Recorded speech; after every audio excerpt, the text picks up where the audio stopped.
guys, welcome back to my channel. இன்னைக்கு நாம பார்க்க போற ரெசிபி banana brownie. இந்த ரெசிபி எப்படி பண்றதுன்னு இப்போ நாம பார்க்கலாம். இது வந்து ஒரு சாஃப்ட்டான ஒரு சாக்லேட்டியான ஒரு ஃபட்ஜ், ஓகேவா? இந்த ரெசிபி நம்ம சிம்பிளா வீட்ல எப்படி பண்றது அப்படினு சொல்லிட்டு பார்ப்போம். இப்போ வாங்க இதுக்கு தேவையான ingredients பார்த்துலாம். நான் ஒரு 3 bananas நல்ல பழுத்த banana வச்சிருக்கேன். 1/2 கப் milk வச்சிருக்கேன். 1 கப் அளவுக்கு மைதா மாவு. தென் வந்து நான் பேக்கிங் சோடா ஒரு 1/2 டீஸ்பூன் எடுத்துக்கிறேன். பேக்கிங் பவுடர் ஒரு 1 டீஸ்பூன். தென் இதுக்கு தேவையான கொஞ்சோண்டு சால்ட்டு. தென் வந்து பட்டர் க்ரீஸ் பண்ணுறதுக்காக வச்சுருக்கேன். இது கூட நான் கொஞ்சம் நட்ஸ் வந்து க்ரஷ் பண்ணி வச்சுருக்கேன். பாதாம், பிஸ்தா, முந்திரி, நீங்கள் எந்த நட்ஸ் வேணால் யூஸ் பண்ணிக்கலாம். தென் நான் 1/4 கப்பு வந்து கொக்கோ பவுடர் ஆட் பண்ண போகிறேன். தென் ஒரு 1/2 கப் அளவுக்கு choco சிப்ஸ். தென் வெனிலா எசன்ஸ் ஒரு 1 டீஸ்பூன் அளவுக்கு யூஸ் பண்ணுறேன். தென் சுகர். இதெல்லாம் தான் நமக்கு தேவையான இன்க்ரீடியன்ட்ஸ். ஸோ இப்போ பனானா வந்து பீல் ஆஃப் பண்ணிக்கிறேன். நல்லா பழுத்த பனானாவாக எடுத்துக்கிட்டிங்கன்னா உங்களுக்கு நல்லா ஃப்ளேவர் கொடுக்கும். ஸோ இது தோல் உரிச்சுக்கோங்க.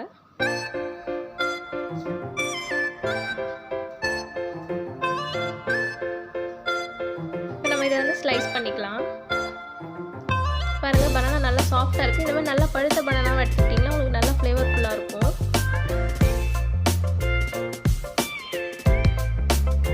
ஸோ இப்போ இது எல்லாத்தையும் நான் ஒரு மிக்சிங் பவுலில் ஆட் பண்ணிக்கிறேன். இப்போ நான் இது கூட ஒரு ஹேண்ட் பிளெண்டர் இல்லைனா மிக்சியில் கூட நீங்கள் போட்டு அரைச்சிக்கலாம். நான் இப்போ ஹேண்ட் பிளெண்டர் யூஸ் பண்ணி இதை அரைச்சிக்க போகிறேன்.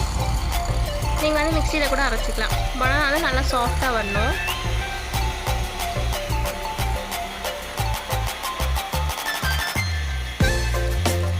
இப்போ இதெல்லாம் அரைச்சிக்கிறேன். பாருங்கள், இந்த கன்சிஸ்டன்சியில் நம்ம பனானா நல்லா அரைச்சி வச்சுக்கலாம். இப்போ நம்ம இதுக்கு ஏன்னா வெட் இன்க்ரீடியன்ஸ் எல்லாம் தனியாக மிக்ஸ் பண்ணிக்கலாம், ட்ரை இன்க்ரீடியன்ஸ் தனியாக மிக்ஸ் பண்ணிக்கலாம். நான் இது கூட வந்து ஒரு 1/2 கப் அளவுக்கு சுகர் ஆட் பண்ணிக்கிறேன். இது வந்து நம்ம எக்லெஸ் தான் பண்ண போகிறோம்.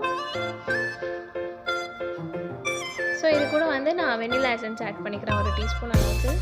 எல்லா வெட் இன்க்ரீடியன்ஸும் நம்ம ஆட் பண்ணிக்கலாம். இது கூட ஒரு 1/4 கப் அளவுக்கு பால் ஆட் பண்ணிக்கோங்க. மீதி 1/4 கப் வந்து நம்ம லாஸ்ட்டாக எவ்வளோ மாவோட பதத்துக்கு ஏற்ற மாதிரி நம்ம ஆட் பண்ணிக்கலாம் ஃபைனலாக. ஸோ இப்போ ட்ரை இன்க்ரீடியன்ட்ஸ் எல்லாத்தையும் நம்ம மிக்ஸ் பண்ணிடலாம். நான் ஒரு 1 கப் அளவுக்கு மைதா மாவு எடுத்துக்கிறேன். நீங்கள் இது கோதுமை மாவில் கூட பண்ணலாம், ஹெல்த்தியான ஆப்ஷனுக்கு. 1/4 கப் அளவுக்கு கொக்கோ பவுடர்.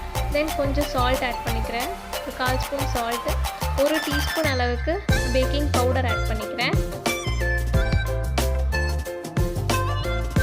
இது கூட நான் ஒரு 1/2 டீஸ்பூன் அளவுக்கு பேக்கிங் சோடா ஆட் பண்ணிக்கிறேன். ஸோ இது இப்போ நல்லா ஜலிச்சிடணும். ஸோ மாவு எந்த கட்டியும் இல்லாமல் எந்த உருண்டையும் இல்லாமல் நல்லா சாஃப்டாக இந்த மாதிரி ஜலிச்சு எடுத்துக்கோங்க. ஸோ இப்போ எடுத்தாச்சு. இப்போ நம்ம இந்த வெட் இன்க்ரீடியன்ஸும் ட்ரை இன்க்ரீடியன்ஸும் நம்ம இப்போது எல்லாத்தையும் ஒன்றா மிக்ஸ் பண்ண போகிறோம். பாருங்கள், இந்த அளவுக்கு இருக்குது நம்மளோட வெட் இன்க்ரீடியன்ஸ். ஸோ இப்போ இதோட மிக்ஸ் பண்ணிவிடுங்க.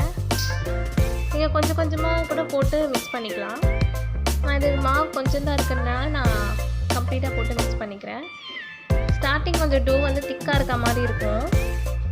ஸோ இது கூட நம்ம ஒரு 1/4 கப் அளவுக்கு எண்ணெய் ஆட் பண்ணணும். தென் வந்து மில்க் ஆட் பண்ணிக்கணும். ஸோ நம்மளுக்கு கரெக்டான பதத்தில் வந்துடும்.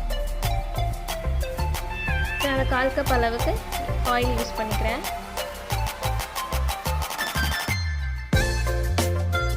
ஸோ இது கூட நான் 1/2 கப் வந்து choco சிப்ஸ் ஆட் பண்ணிக்கிறேன். இதெல்லாம் மிக்ஸ் பண்ணி வச்சுக்கோங்க. லாஸ்ட்டில் வந்து நம்ம பேக் ஆகும்போது choco சிப்ஸ் வந்து நல்லா மெல்ட் ஆகி வரும். இப்போ நான் மீதி 1/4 கப் அளவுக்கு பால் ஆட் பண்ணி இந்த டோவை நல்லா மிக்ஸ் பண்ணிக்கிறேன்.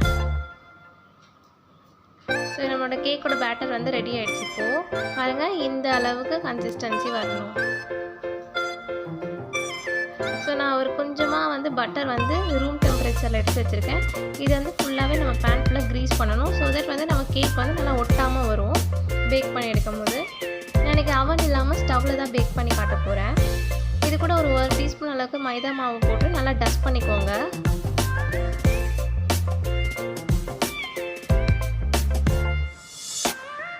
இப்போ நம்ம அந்த கேக் பேட்டரை இதில் ஆட் பண்ணிக்கலாம்.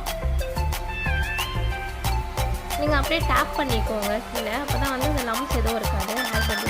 ஸோ இப்போ நம்ம சாப் பண்ணி வச்சுருக்க நட்ஸை வந்து மேலே ஃபுல்லாக நம்ம ஆட் பண்ணிக்கலாம்.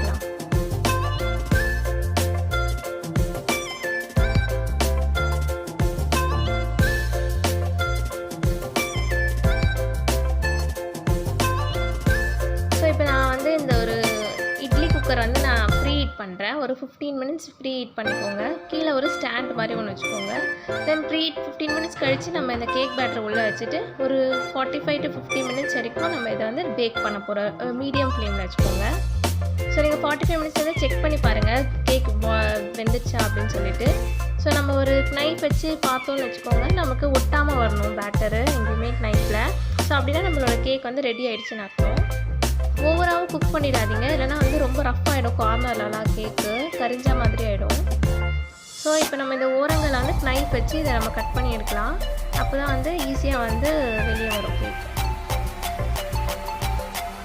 ஸோ இதை அப்படியே கமிச்சு வச்சுருங்க. ஒரு 5 மினிட்ஸ் கழிச்சு இதெல்லாம் பண்ணுங்கள், இது ரொம்ப ஹாட்டாக இருக்கும்.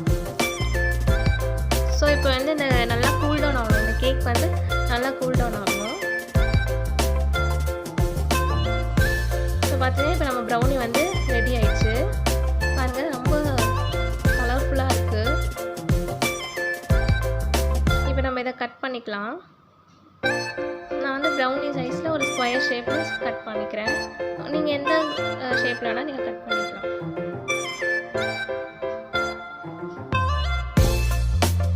மேலே இருக்க அந்த நட்ஸ்லாம் பார்த்திங்கன்னா நல்லா க்ரன்ச்சியாக வந்திருக்கும் பேக் ஆனதுக்கப்புறமா. ஸோ அதை சாப்பிடும் போதே ரொம்ப டேஸ்டியாக இருக்கும்.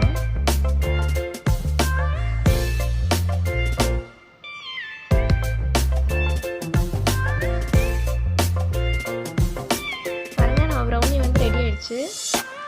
பாருங்கள் எவ்வளோ சாஃப்டாக ஃப்ளஃபியாக வந்திருக்குன்னு. நம்ம சாக்கோ சிப்ஸ் போட்டோம் இல்லையா, அதெல்லாமே வந்து கரெக்டாக மெல்ட் ஆகி வந்திருக்கு பாருங்கள். இது நம்ம சாப்பிடும்போது ரொம்ப அந்த சாக்கோ சிப்ஸ்லாம் நல்லா மெல்ட் ஆகி செம்ம டேஸ்ட்டில் இருக்கும்.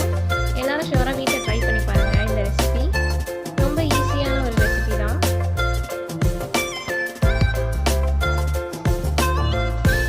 இப்போ நம்ம இதை பிளேட்டிங் பண்ணிடலாம். இது வந்து நம்ம ஐஸ்கிரீமோடு வச்சு